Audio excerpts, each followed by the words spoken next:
Now we'll go ahead and move into various resources that you could use to manage your time.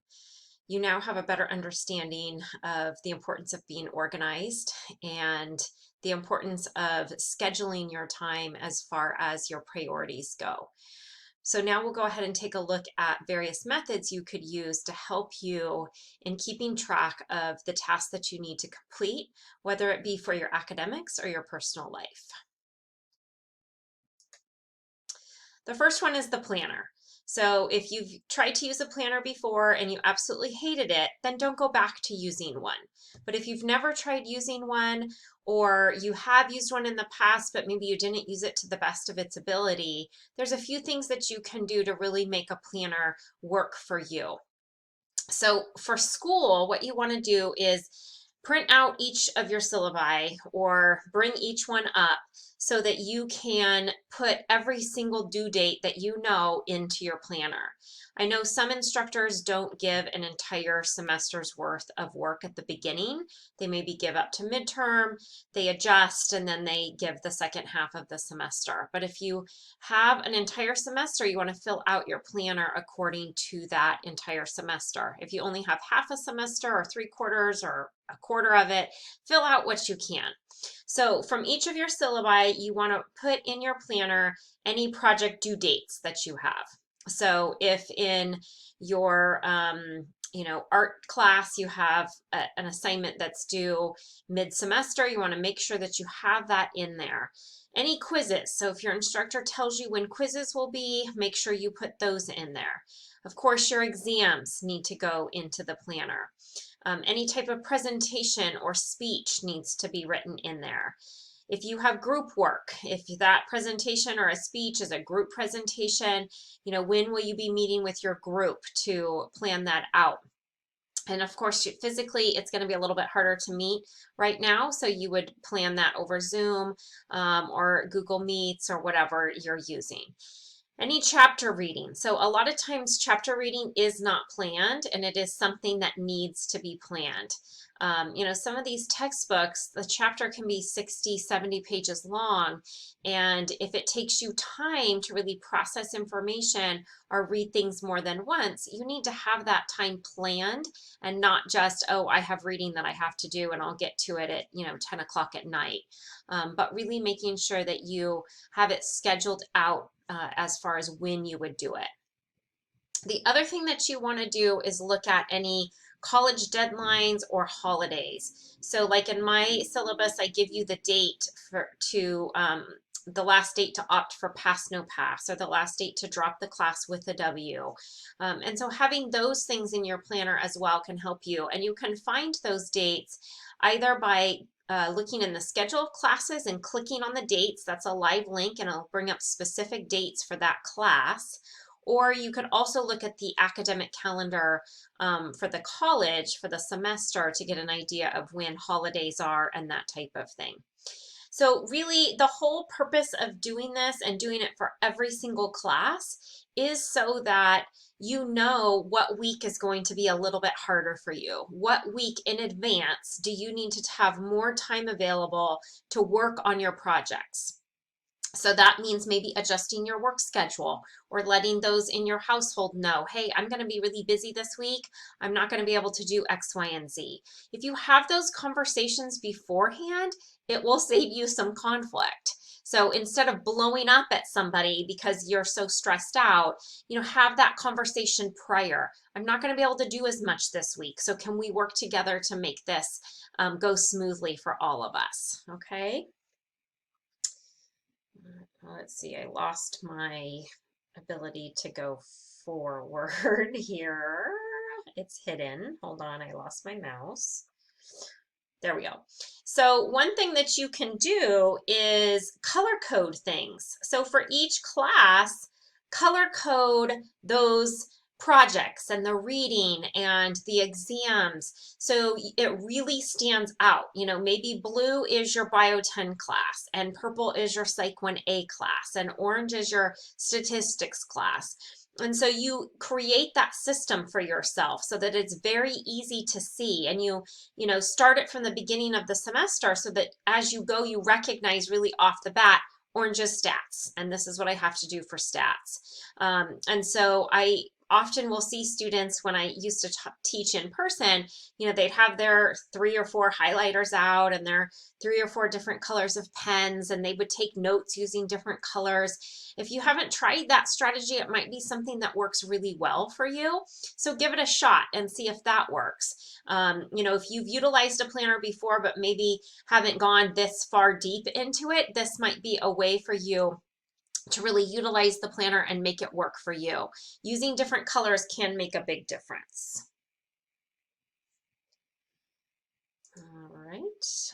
Okay, so a couple different methods that you could also use, put myself back up top for you, is the bullet journal. And the bullet journal is just a different way of using a planner. It looks like this. And so a lot of people like the bullet journal because they can organize it how they want. So it gives you a little bit more freedom, but you can see down here how it's using bullets to then X out that task has been done. And so this, can be used for personal information as well as your academics, but it is these little dots in here so you can kind of do things in different ways. You can see on the next page there's some drawings over here. I've seen bullet journals that coworkers use that are really, really cool because they're very artistic. And so this gives you the ability to put things in how you want, to use those different colors, to put in designs. And so that might be something to check out and something that you might want to use. If you use a bullet journal, tell us about it. Take a picture and show us so that we could see. Another option would just be using a simple whiteboard. And so this might be something that works well for you. This is just really easy. They took a whiteboard and put Monday through Friday on it, and then putting down what it is that you have to do. And so maybe you have a box for each one of your classes so that you really see what it is that you need to take care of for that class. Maybe you separate it out by your academics and your personal life or your work life or things that you have going on with your family. So they make some whiteboards that have, the boxes already there. I have one friend that has one that's an entire month.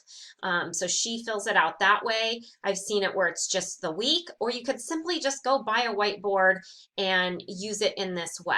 Okay, so that might be something that is real easy, and right there you can hang it up in your room or somewhere in a central place where you see it, and it makes it very easy to just erase once you're done with something and see that it's been taken care of. Using a wall calendar might be another thing that is easy for you. You can get one of those large wall calendars and mark things on there for yourself, or even just a small one, a freebie that you get at the beginning of the year. You could also just use a to-do list. So I just pulled this off of Pinterest, I think. I personally like things with little boxes. I'm a big, cross it off, check it off, it's been completed. In fact, here is a notepad that I use for work. And you can kind of see here, I do my own little check boxes so that I know that it's been done. I'm almost out here, it's my last page. So I just found that on the dollar aisle at Target. So you can find these types of things at Marshall's or TJ Maxx, Walmart, of course online. But if a to-do list is one that works for you, then that's another strategy that you could use. And the last one would be a weekly to-do list. So again, I think I just pulled this off of Pinterest. But you have, your entire week here, and you can fill it out with whatever it is that you have to do. So there's lots of strategies out there that you could take advantage of. You just have to do a little bit of digging and see what works best for you. Another thing that you could do, and this is something that I do for work, is you could have your top 3 for the day. So every morning I write down the top 3 things that I want to accomplish for that particular day. And I really do my best to try to get those done before lunch so that I know I've done what I wanted to I've done what I set out to accomplish each day. And so that is just another thing that you could put down. It helps with procrastination. It's written down, and you make sure that you take care of it. Maybe you don't write it down, maybe you put it in your phone. But having a top 3 might be helpful. Another system that I don't have on here is the ABC method. And if you have a task and it has an A next to it, it means it needs to be done immediately. If you have a B next to it, it means it needs to be done before the weekend. And if you have a C next to it, it's something that can wait, that's not immediate. And so that visual may help you as well, so that you look down your list and you take care of all those A's, and then the B's, and then the C's. And one reason that works is because if you need to go buy jeans, but it has a C next to it, you know it's something that can wait. Where a lot of times we go, well, I'm just going to go buy my jeans now because I don't want to do anything else. You know, it's that procrastination, that low level task taking the place of a high level task. Of course, you can use an electronic calendar in your phone. The Google Calendar works well. You can share it. You can use it from any device. You can color code things. You can set reminders. I have that down here. And that makes it easy for you to get that little ding to remind yourself it's time to read.